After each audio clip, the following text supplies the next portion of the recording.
Bonjour et bienvenue dans cette vidéo d'apprentissage. À la demande de plusieurs candidats, on va traiter cette épreuve du concours d'entrée à l'École nationale supérieure polytechnique de Douala. Donc, à l'exercice 1, un exercice de probabilité, le sultan dit à Ali Baba, voici deux urnes, quatre boules blanches B et quatre boules noires N. Repartis les boules dans les urnes, mais je rendrai ensuite les urnes indiscernables. Tu auras la vie sauve en tirant une boule blanche. Donc, quelle est la probabilité qu'Ali Baba ait la vie sauve s'il place les quatre boules blanches dans la première une et les quatre noires dans la deuxième? Donc, on va voir quelle est la probabilité qu'Ali Baba ait la vie sauve en faisant la répartition décrite à la question 1. Donc, probabilité qu'Ali Baba ait la vie sauve.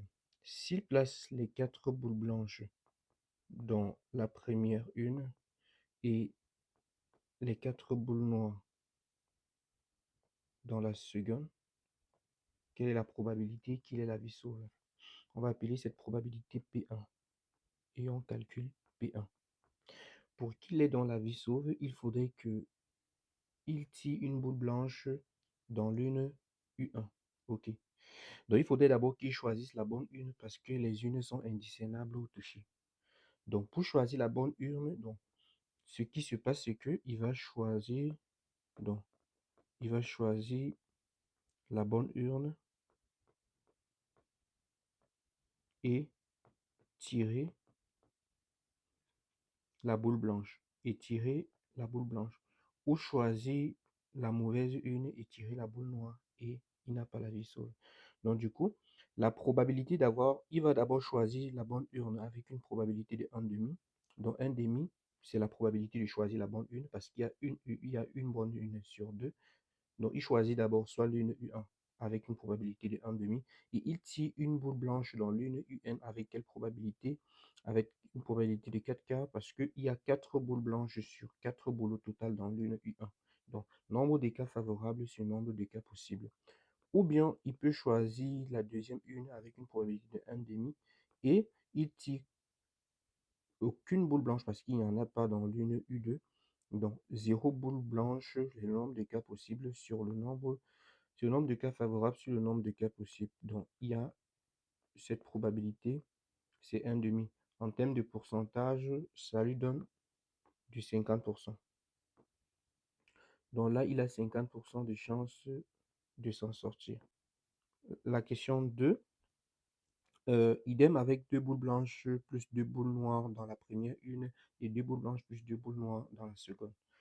Donc, avec cette autre configuration, on aura donc deux boules blanches ici et deux boules noires dans l'une U1 et dans l'une U2, pareil, deux boules blanches et deux boules noires. Pour qu'il ait la vie sauve, il faudrait qu'il tire une boule blanche. Donc, la probabilité P2 qu'il ait la vie sauve, c'est de choisir la première une avec une probabilité de 1,5 et tirer la boule blanche. Il y a combien de boules blanches ici? Il y a deux boules blanches dans l'une U1. Sur combien de boules au total? Sur 4 boules au total. Ou le O c'est le plus, le E c'est le fois. Ou choisir l'une U2 avec une probabilité de 1,5 et tirer une boule blanche de ce côté. Ça fait toujours 2 quarts. Donc ici, la probabilité calculée, ça nous donne toujours 1,5. En termes de pourcentage, c'est du 50%. Donc la troisième question, cette fois-ci, on dit idem pour 3 boules, 3B dans la première une et 1B plus 4N dans la deuxième urne. Donc là, ici, il a 3 boules blanches dans la première et une boule blanche dans la première avec 4 boules noires dans la seconde. Donc, la probabilité qu'il ait la vie sauve, P3. S'il choisit l'urne U1 avec une probabilité de 1,5, parce que la probabilité de choisir une urne, c'est 1,5 parce qu'il y a deux urnes. Donc, la probabilité de choisir une urne parmi les deux, c'est 1,5. Et c'est le fois. Et il tire sa boule blanche. Évidemment, s'il choisit l'urne U1, il aura une probabilité de 1 pour tirer la boule blanche parce qu'il n'y a que des boules blanches là-bas. Ou il choisit la deuxième urne et il tire une boule blanche. Il y a combien de boules blanches là-bas? Il n'y en a qu'une seule. Combien de boules au total sur 5? Donc du coup, là, il aura du 1 demi plus, plus 1 dixième.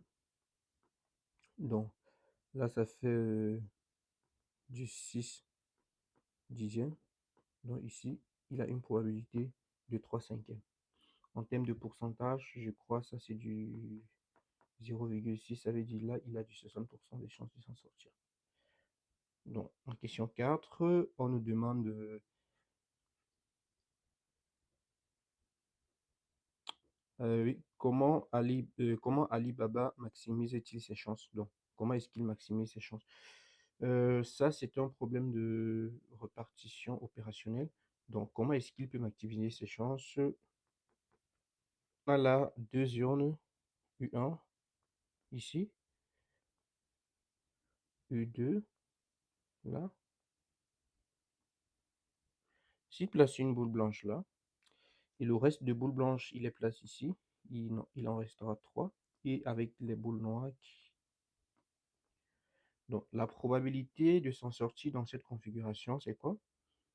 La probabilité de s'en sortir dans cette configuration, c'est P. De s'en sortir, c'est quoi? S'il choisit la première une, c'est avec une probabilité de 1 demi qu'il l'a choisi.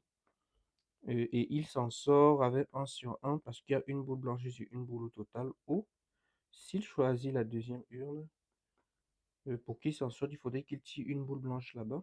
Il y a 3 boules blanches au total là sur 7 boules.